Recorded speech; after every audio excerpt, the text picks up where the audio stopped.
ఇవాళ వీడియోలో కరకరలాడే ఉల్లిపాయ గట్టి పకోడీని స్వీట్ షాపుల్లో చేసినట్లుగా ఇంట్లోనే గట్టిగా కరకరలాడుతూ ఎలా తయారు చేసుకోవాలో నేను చేసి చూపిస్తాను.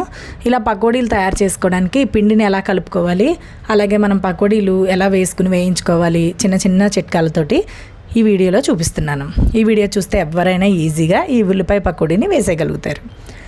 ఉల్లిపాయ గట్టి పకోడీ కోసం ముందుగా 6 మీడియం సైజు ఉల్లిపాయలని ఇలా సన్నగా పొడవుగా చీల్చుకున్నట్లుగా కట్ చేసుకోవాలండి. 1 టీ స్పూన్ జీలకర్ర వేసుకోవాలి. తర్వాత పకోడీ మొత్తానికి రుచికి సరిపడా ఉప్పుని వేసేసుకోండి. అలాగే 1 చెంచాడు కారం, 1/2 చెంచాడు గరం మసాలా, మీ దగ్గర ఉంటే 1 చెంచాడు ధనియాల పొడిని కూడా వేసుకోవచ్చు. అలాగే 5 పచ్చిమిరపకాయలు ఇలా సన్నగా పొడవుగా చీల్చుకుని వేసుకోవాలి. పకోడీలు తినేటప్పుడు పచ్చిమిర్చి చాలా రుచిగా ఉంటుంది. 2 ఇంచుల అల్లం ముక్కని చాలా సన్నగా కట్ చేసుకుని వేసుకోండి. కొంచెం కరివేపాకు, కొంచెం కొత్తిమీరని కూడా వీలైనంత సన్నగా కట్ చేసుకుని వేసుకోండి. ఇవన్నీ వేశాక ఉప్పు కారం ఉల్లిపాయ ముక్కలకు బాగా పట్టి, అలాగే ఉల్లిపాయ ముక్క ఇలా విడివిడిగా వచ్చే విధంగా అరచేతితోటి నొక్కుతూ అడుగు నుంచి పై వరకు కూడా బాగా కలుపుకోవాలి. వీడియోలో చూపిస్తున్నట్లుగా ఉల్లిపాయ ముక్కల్ని ఈ విధంగా నలుపుతూ విడదీయండి. ఇలా చేయడం వల్ల ఉప్పు కారం ఉల్లిపాయ ముక్కలకి తగిలి ఉల్లిపాయలో ఉన్న నీరంతా కూడా బయటకు వస్తుంది. ఇలా నీరంతా వచ్చేసినప్పుడు మనం ఆయిల్లో వేసి వేయించినప్పుడు చక్కగా కరకరలాడుతూ వేగుతాయి. ఇలా కలిపేసిన తర్వాత చూడండి, ఉల్లిపాయలన్నీ కూడా విడివిడిగా వచ్చేసాయి కదా. ఇప్పుడు దీంట్లోకి 6 మీడియం సైజు ఉల్లిపాయలకి కరెక్ట్గా 1 కప్పు శనగపిండి, 1/2 కప్పు బియ్యం పిండి వేసుకుని మొదటే నీళ్ళు వేసేయకుండా అడుగు నుంచి పై వరకు కూడా ఈ పిండి అంతా ఉల్లిపాయ ముక్కలకి బాగా పట్టే విధంగా కలుపుకోండి. మనకి గట్టిగా పొడి పొడిగా ఉన్నట్లుగా ఉంటుంది. ఈ పిండి అంతా ఉల్లిపాయ ముక్కలకి పట్టి ఈ విధంగా ఉంటుంది.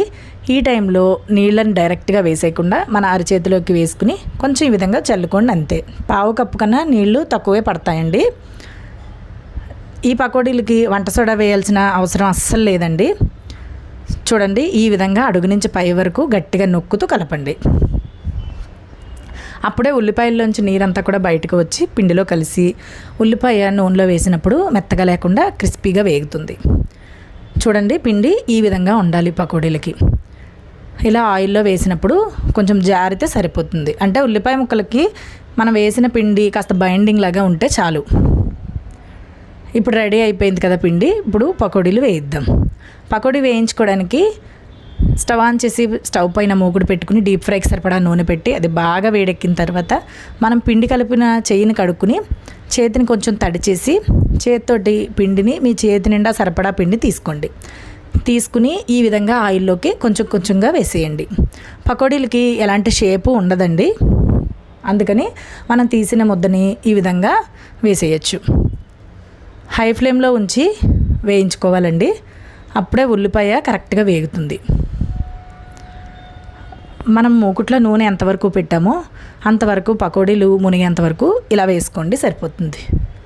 ఎక్కువ వేస్తే ఒకదానికొకటి అంటుకుని సరిగా వేగవు. వేసిన వెంటనే కదిపేయకుండా అడుగు భాగం కాస్త వేగిన తర్వాత రెండో వైపుకి టర్న్ చేసుకోండి. వేసిన వెంటనే కదిపేసినా కూడా ఉల్లిపాయ ముక్కలు విడివిడిగా వచ్చేస్తాయండి. పకోడీలాగా రాదు. ఇలా రెండో వైపు కూడా కాస్త వేగిన తర్వాత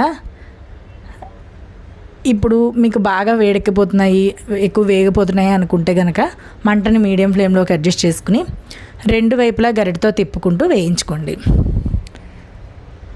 పకోడీలు వేసేటప్పుడు అక్కడే నిల్చుని వేయించుకోవాలండి. అవి వేగే వరకు, వేగడానికి కాస్త టైం పడుతుంది. పకోడీలని కాస్త వేగాక అటు ఇటు తిప్పుకుంటూ చక్కగా గోల్డెన్ కలర్లోకి వచ్చేంత వరకు వేయించుకుని వీటిని ఇలా ఒక ప్లేట్లోకి తీసేసుకోండి.